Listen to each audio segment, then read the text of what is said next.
मारिया अपने friend Charles को अपने हॉस्टल के रूम में लेकर आई थी कि अभी हॉस्टल की लाइट चली गई। ओ गॉड, इतनी सर्दी में लाइट को भी अभी जाना था। अच्छा खासा जलता हुआ हीटर भी बंद हो गया। कोई बात नहीं मारिया, मैं कैंडल जला लेता हूँ। जरा धीरे बोलो चार्ल्स, मेरी हॉस्टल की वार्डन बहुत ज्यादा स्ट्रिक्ट है। अगर गलती से उसने तुम्हारी आवाज सुन ली तो मुझे अभी भी इस वक्त हॉस्टल से बाहर निकाल देंगी। चार्ल्स ने मुस्कुराते हुए कैंडल जला दी। अचानक ही चार्ल्स की चीख निकल गई। तुम पागल तो नहीं हो गए हो? चीख कर पूरे हॉस्टल को उठाओगे क्या? यह कोई तरीका है क्या मजाक करने का? चार्ल्स ने कांपते हुए उंगली से छत की ओर इशारा करके कहा। वो क्या है? मारिया की जैसे ही नजर रूम की छत पर गई तो गले से दहशत के मारे चीख निकल गई। अगले दिन मारिया और चार्ल्स की लाश हॉस्टल के चर्च के सामने बने हुए एक पुराने कुएं में मिली। इस घटना के 6 महीने बाद हाथ में मार्कशीट पकड़े हुए अपने घर में घुसी और अपने पिता को देखकर खुशी से बोली, डैडी, देखिए मैंने पूरे कॉलेज में टॉप किया है। यह तो बहुत अच्छी बात है बेटी, मुझे तुम पर हमेशा से गर्व रहा है। तुम जितना पढ़ना था ना तुमने पढ़ लिया। अब तुम्हारी उम्र शादी की हो गई है। पागल हो गई हो क्या? मेरी बेटी ने टॉप किया है, मैं उसे आगे और पढ़ाना चाहता हूँ। आपने तो मेरे मन की बात छीन ली डैडी। मैं कॉलेज में तुम्हारे एडमिशन की बात कर ली है, मगर तुम्हें हॉस्टल में रहना पड़ेगा। क्या तुम रह पाओगी? हाँ डैडी, क्यों नहीं ना। उसी दिन अपने पिता के साथ एक गर्ल्स हॉस्टल में चली गई। हॉस्टल की वार्डन मार्टिना को देखकर बोलिए मैं आपकी क्या मदद कर सकती हूँ? मेरा इस कॉलेज के हॉस्टल में न्यू एडमिशन हुआ है, क्या आप मुझे मेरा कमरा बताएंगी? हाँ जरूर, इतना कहकर मार्क ने उसके कमरे की ओर देखा और थोड़ी देर के लिए शांत हो गई। आपका रूम मिल गया और यह लीजिए चाबी। मेरे रूम का नंबर क्या है? वो चाबी की टैग पर लिखा है, रूम नंबर 10। Thank you. कोई बात नहीं, कुछ भी समस्या आए तो मुझे बुला लेना। जी बिल्कुल ना। अपने पापा को अलविदा कहकर आप अपने रूम की तरफ जा रही थी तभी किसी के पीछे से आकर उसे कंधे पर हाथ रखा। उसने देखा तो वहाँ पर कोई नहीं था। क्या हुआ बेटी, तुम रुक क्यों गई? पता नहीं डैडी, मुझे ऐसा लग रहा है जैसे पीछे से मेरे कंधे पर किसी ने हाथ रखा हो। तुम्हें कोई वहम हुआ होगा। कुछ देर बाद ऐना के पिता ऐना को हॉस्टल के कमरे में छोड़कर अपने गांव की ओर रवाना हो गए। ऐना अपने रूम से निकल ही रही थी कि अचानक एक लड़की ने आकर उसका रास्ता रोक लिया। कौन हो तुम और तुमने मेरा रास्ता क्यों रोक लिया? मेरा नाम जूलिया है। तुम रूम नंबर 101 में शिफ्ट हुई हो ना? हाँ, लेकिन तुम क्यों पूछ रही हो? वहाँ मत रहो, नहीं तो बेमौत मारी जाओगी। क्या बकवास कर रही हो तुम? आखिर तुम हो कौन? तुम्हें इस बात से कोई मतलब नहीं होना चाहिए। तुम्हें मेरी बात पर ध्यान देना चाहिए। जितनी जल्दी हो सके उस रूम को छोड़ दो। आगे तुम्हारी मर्जी। ऐना गुस्से से आगे बड़बड़ाने लगी। आखिर समझती क्या है ये अपने आप को? इतना कहकर ऐना ने जैसे ही मुड़कर देखा तो अब वहाँ पर जूलिया नहीं थी। ये कहाँ गायब हो गई? ऐना अपने रूम की तरफ चली गई। ऐना के रूम की बालकनी के सामने बने चर्च के बाहर कुआं साफ दिखाई दे रहा था। ऐना वहाँ पर खड़ी थी कि तभी उसे कुएं के पास एक परछाई दिखाई दी, मगर अगले ही पल वह परछाई गायब हो गई। ऐना को अचानक नींद आने लगी और वह ऐसे ही पीछे मुड़ी तो पीछे जूलिया खड़ी थी, जो ऐना को बगैर पल के झपकाए घूरे जा रही थी और उसे देखकर पता नहीं क्या ऐना के डर से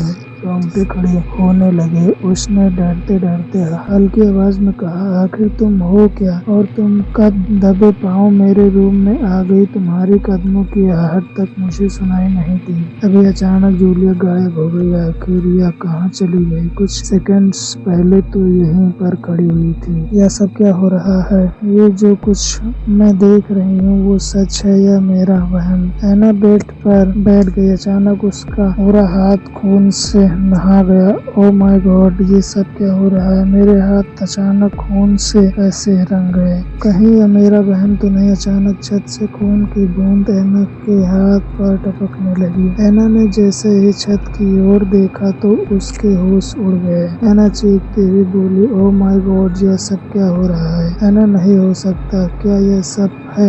यह मेरा छत पर एक लड़की छिपकली की तरह चिपकी हुई उसे घूर रही थी। उसके चेहरे का एक हिस्सा पूरा काला था, उसकी दोनों आंखें पूरी तरह से लाल थी। अचानक वह भयानक चीखने वाली लड़की कूद कर नीचे आ गई और ऐना को घूर कर खा जाने वाली नजरों से देखने लगी। तुम जो कुछ भी देख रही हो वह तुम्हारा वहम नहीं बल्कि सब कुछ सच है। कौन हो तुम और मुझसे क्या चाहती हो? अचानक उस लड़की की जीभ लंबी हो गई और उसकी जीभ ऐना की गर्दन को जकड़ लिया।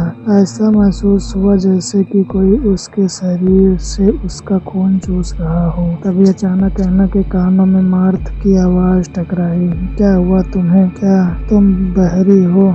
मैं इतनी देर से तुम्हें आवाज लगा रही हूँ लेकिन तुमको आवाज ही नहीं आ रही, बस भूत बनी हुई खड़ी हो। अचानक ऐना ने खुद को अकेले खड़ा पाया। वह बड़ी फुर्ती से मार्थ की ओर पलट कर देखने लगी। क्या हुआ?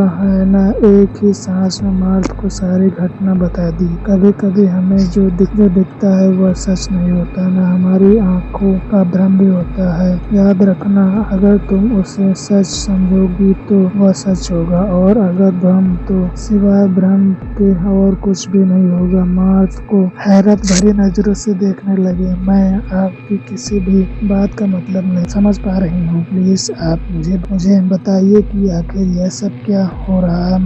मार्थ ने बात किए बगैर कमरे से बाहर चली गई। अगली सुबह फिर से मार्थ के पास जाकर बोली, मुझे पूरा विश्वास है कि आप मुझसे कुछ छुपा रही हैं। ऐसा कुछ भी नहीं है, प्लीज मेरी मदद कीजिए। कल जो भी मैंने आपको बताई थी, मेरा मन वो मानने को बिल्कुल भी तैयार नहीं है कि वो मेरा बहन था। कल आपने उससे कहा था कि अगर मैं अपनी आंखों देखी को वहम समझूंगी तो वह वहम होगा और अगर हकीकत समझूंगी तो हकीकत होगा। इस पहेली की सच्चाई क्या है? ऐना की बात सुनकर मार्थ ऐना को बहुत ही और से देखते हुए बोली, कभी कभी सच कल्पना से भी ज्यादा खतरनाक होता है। बहुत सालों पहले इस होटल के कमरे में जूलिया नाम की एक लड़की रहा करती थी जो चर्च के अंदर काला जादू करती थी। एक दिन हॉस्टल की पहली वार्डन ने जूलिया को अपनी आंखों से एक मासूम की बलि देते हुए देख लिया। मरने के बाद वह लाश को चर्च के सामने बने हुए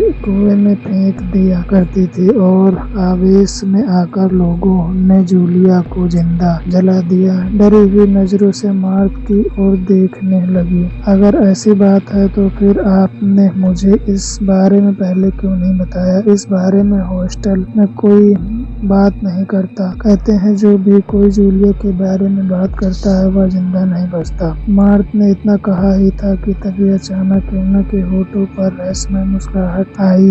वह अचानक, तुम्हें क्या हो गया? तुम मुस्कुरा क्यों रही हो? भारी आवाज में मार्थ की ओर देखकर बोली, जब तुम्हें पता है कि इस बारे में कोई नहीं बात करता है तो वह जीवित नहीं बचता। यह जानने के बाद भी तुमने जूलिया के बारे में हॉस्टल में आई नई लड़की को बताना शुरू कर दी। जुबान से यह शब्द सुनकर मार्थ का शरीर डर से थरथराने लगा। अचानक ऐना का चेहरा देखते ही देखते जूलिया के रूप में परिवर्तित हो गया। जूलिया अपना भयानक चेहरा लिए हुए उसके सामने खड़ी थी। जूलिया का भयानक चेहरा देखकर मार्थ की आंखें डर से फटी की फटी रह गई। उसने हल्की हुई उसकी ओर देखकर कहा, मुझे छोड़ दो, मुझे छोड़ दो। नामुमकिन, मैं तुम्हें किसी भी कीमत पर जीवित नहीं छोड़ सकती। तुम्हें भी दूसरी वार्ड की तरह मरना होगा। तुम तो यहाँ पर 10 साल से वार्ड की जॉब कर रही हो। क्या तुम्हें नहीं पता कि इस गर्ल्स हॉस्टल को गर्ल्स हॉस्टल नहीं बल्कि मौत का गर्ल्स हॉस्टल कहते हैं। अचानक जूलिया की जीभ लंबी हो गई और मार्थ की गर्दन से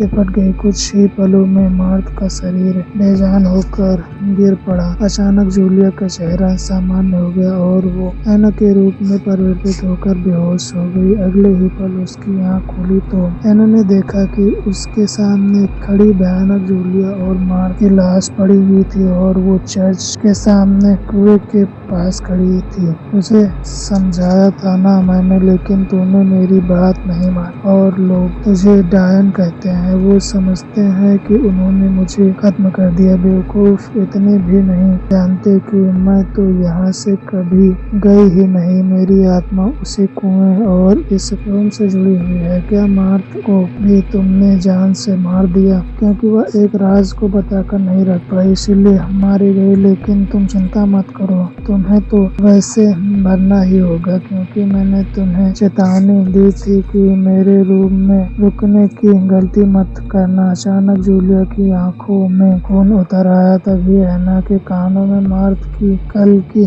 बताई हुई बात गूंज गई। तू सिर्फ एक भ्रम है और कुछ नहीं, तू तो पहले से ही मर चुकी है। तो मेरा क्या बिगाड़ेगी? इतना कहकर ऐना बगैर देरी किए हुए बेहद फुर्ती से भागी। जूलिया चाह कर भी पीछा नहीं कर पाई, दौड़कर हॉस्टल से बाहर निकल आई। आज तक उस मौत के गर्ल्स हॉस्टल को नहीं भूल पाई। आत्मा का हॉस्टल।